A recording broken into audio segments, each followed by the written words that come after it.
Hello, the unboxing video.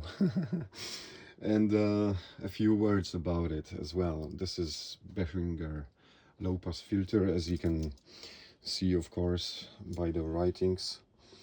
I'm just gonna unbox it. That's how it came, by the way. No additional box. It's gear for music, and it's actually quite it's shame because I like to keep boxes in a good shape, and so original box is always part of the product, and it's considered valuable if you are selling something. But yeah, that's okay, it's not that bad. So anyway, a few words about the filter. I already got, I don't know, it was like 7 years ago. I already got one from Moog, and I did sell it, and I was comparing it to universal audio plugins, and I will make another video about these plugins as well, and that toy as well, and but that's another video. So this is, I'm familiar with that product, and I think it's worth buying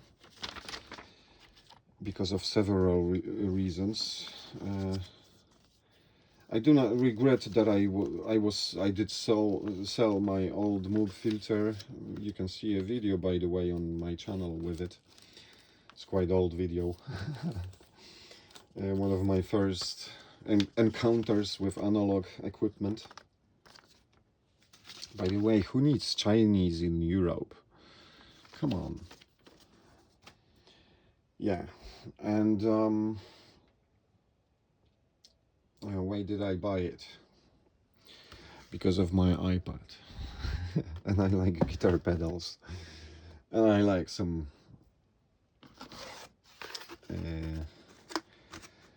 drive that it has. It's quite big. I'm not sure how to. Oh, come on, baby. Maybe like this.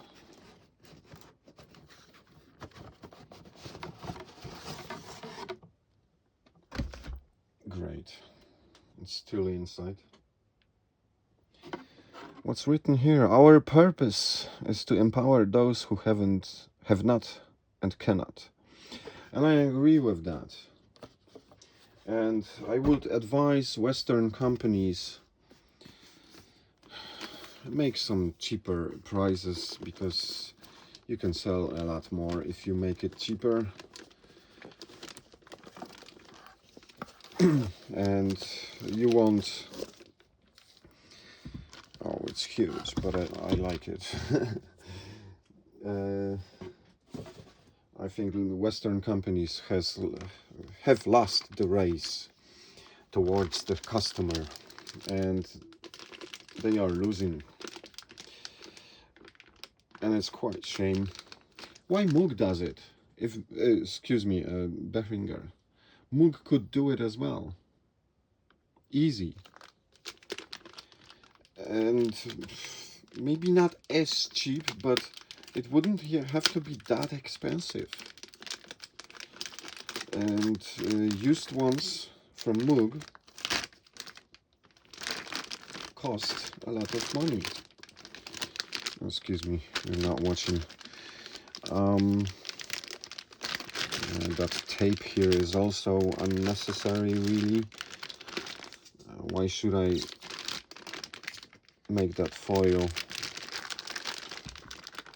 break that foil, if I can use it later as well? Okay, it's not that bad. First of all,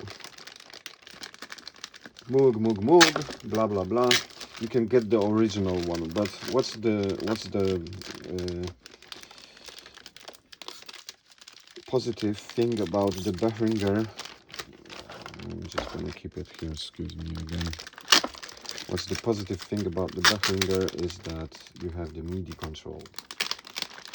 Not everyone wants it, but I like to compose, control via MIDI my synthesizers and record it MIDI and DAW automation, record it like that, and it sits perfectly in the mix. So here it is.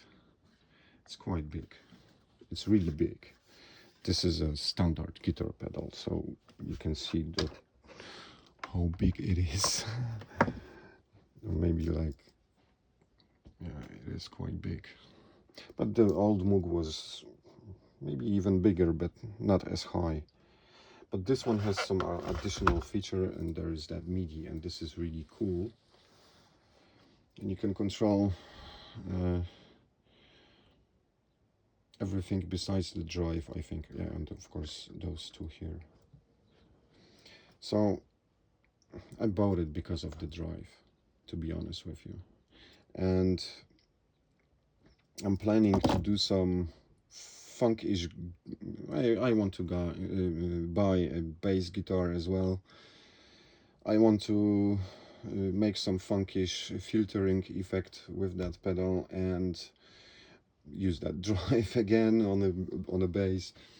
And I want to record some iPod synthesizers through it as well and add some drive again.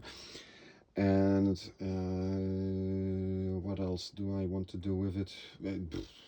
Drums, synths, 100%. Great stuff. Thanks for watching.